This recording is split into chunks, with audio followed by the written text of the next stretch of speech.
You've bought all types of properties over your career, and your new book is called The Multifamily Millionaire Volume 1. Why do you want people to take a look at going the multifamily route with this new book? Yeah, so I love multifamily because of a couple reasons. One, I love the house hacking aspect. If you can house hack, awesome. But even if you don't want to do that, like multifamily allows you to buy real estate at, I don't call it a discount, but basically you get this economy of scale. Like, let's say in your area, a house is $400,000. Right? Some areas are way less. You can get it for 100. Some areas you got to pay $1 million, like in Hawaii. But let's just say $400,000. A duplex is not going to be $800,000. A triplex is not going to be 1.2 million. It's more like the house is 400,000, the duplex is 450,000.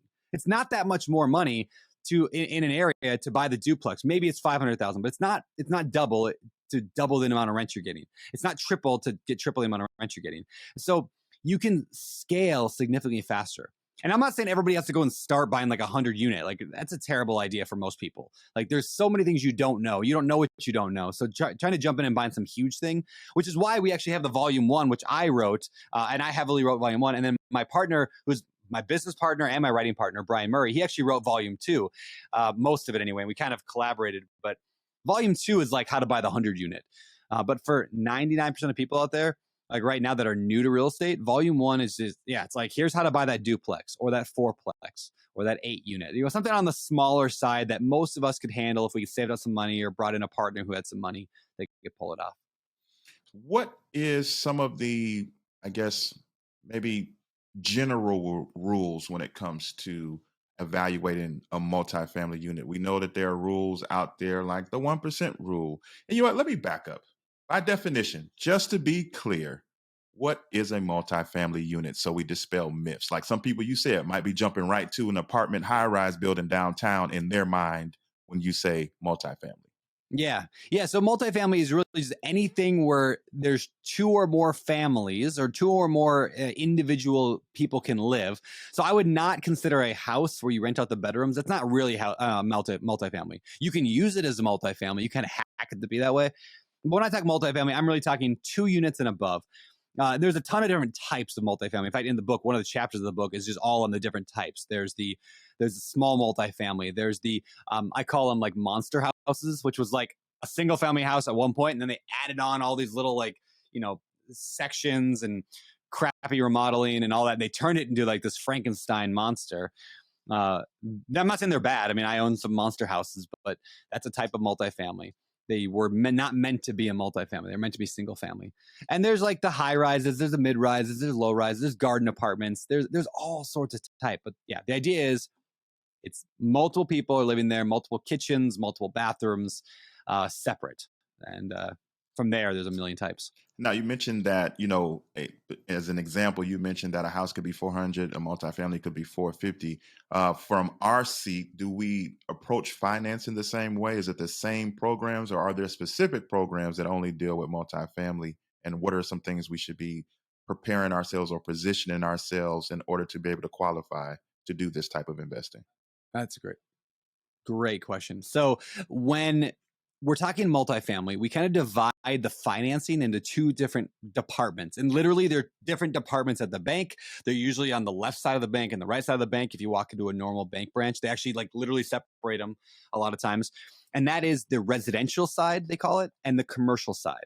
So if you want to go get a loan on an ice cream machine or an ice cream truck, you'd go to the commercial department. We all understand that. If you want to go get a loan on a business, you go to the commercial side.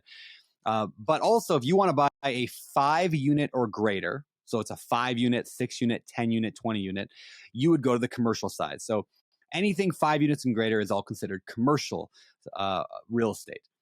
Anything 4 units and below, so 4, 3, 2, 1, that's all considered residential. And the rules are generally the same, no matter whether it's a single family house, a duplex, a triplex, or a fourplex. It's all the same rules. So in other words, if you can qualify right now for a house, you could qualify for a fourplex. Now, if you get an FHA loan, which is that 3.5% down loan we talked about earlier, on a house, you could get it on a duplex or a triplex or a fourplex. So the difference happens at the 5 unit. That's where the magic changes. Not necessarily for better, not for worse, just different.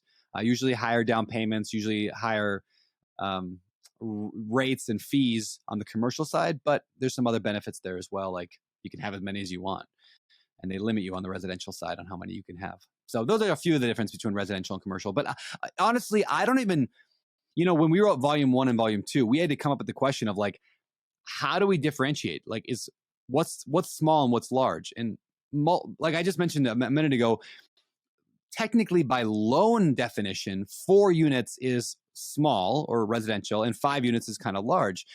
But in reality, like buying a 5 unit, other than which side of the bank you go on, it's really the same thing. And so we kind of define it as approach. You can approach real estate in 2 ways. You can approach it in a small way. And I don't mean that in a bad way at all. I mean, I still do small deals, meaning maybe like you're going to manage the property yourself, or at least you're going to hire a property manager who's a local property manager who's going to just take care of it.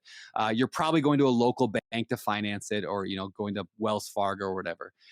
The large way to approach real estate is like team focused. You're going to bring in employees. You're going to use a mortgage broker. You're going to be just a lot. Like you don't know who your tenants are on a large deal. On a small deal, you probably know every one of your tenants by name. They probably have your phone number. So it's 2 different approaches to real estate that we look at, and that's how we kind of define large versus small. In searching out multifamilies, is it the typical websites like a realtor or a trulier.com? Is it the typical real estate agent, or there's certain agents that specialize in this? How do we begin our search? Yes and no. So on a duplex, triplex, fourplex, that size, the realtor.com, Zillow, Trulia, though, getting yourself a real estate agent, that's a really great way to get started. In fact, I love that for people who are just getting their first deal. Like there's a lot of fancy ways to find real estate off market, which is like, doing marketing and all that. But you don't need that for your first deal. Don't worry about that. Just get a good agent who understands investing. In fact, what I call them is on fire agents. And if you're listening to this right now, write this down. If you're thinking about getting a real estate agent, see if they check all these boxes. On fire is an acronym. O is for organized. They have to be organized. So make sure they're an organized agent. N is networked. In other words, they are well networked in their community. They understand their community. They've been there for a while. F, so on fire. F stands for focused on you. Like you can tell in a conversation with an agent if they only care about their own commission, or if they actually want to help you find what's best for you. I is investment savvy. They understand what investors want, not just what homeowners want. And this is a huge distinction because a lot of agents, all they can think is like, oh, cute kitchen and cute front porch for your 2.1 cute kids. Like if that all as an agent is helping me with, like I don't want them. I want an agent who's going to be like, oh yeah, the cash flow in this property could be significant. That's what I want to hear from my agent. So ONFI, and then R is for responsive. They get back to you right away, and E is experienced. If you can find an agent that meets those, 6 things, like you have such a head start on everyone else, because most agents don't meet those qualifications. So get an agent, find yourself a 4, 3, 2, or 1 unit with that agent. You'll be fine. The bigger stuff, though, you're going to want a commercial real estate broker, and they'll help you find the bigger deals. Should they just like Google my city commercial agents nearby, or is there a place where you can kind of vet out good ones? There's not like necessary. I mean, you go to Bigger Pockets, you can find people there, and you can see reviews and all that. It's not a bad place to start. One trick that I like to do is I like to go to a website called LoopNet, LoopNet.com. So LoopNet is kind of like Realtor.com or Zillow, but for commercial properties. So big stuff, shopping malls, apartment complexes, things like that. So what's cool about LoopNet though is one, you might not find a home run deal there, but you might find something. But more importantly is you can find out who the commercial brokers are that are listing their properties for sale. Like you go to any listing on LoopNet and you're like, oh, there's a 12 unit for sale in my town. Who's the broker who's listing it for sale? Oh, it's John Henry. Great. I'm going to call up John Henry and say, hey man, I'm looking for a commercial real estate deal. What can you help me with? So that's what I like about LoopNet. It's not so much the deals they have on there or the properties have on there, but the connection to the commercial brokers can be a good way to do it. And again, same thing. You want that on fire agent. You want to interview a few of them. Try to find somebody you jive well with, but also is, meets all those qualifications, being organized, networked, focused on you, investment savvy, responsive, and experienced.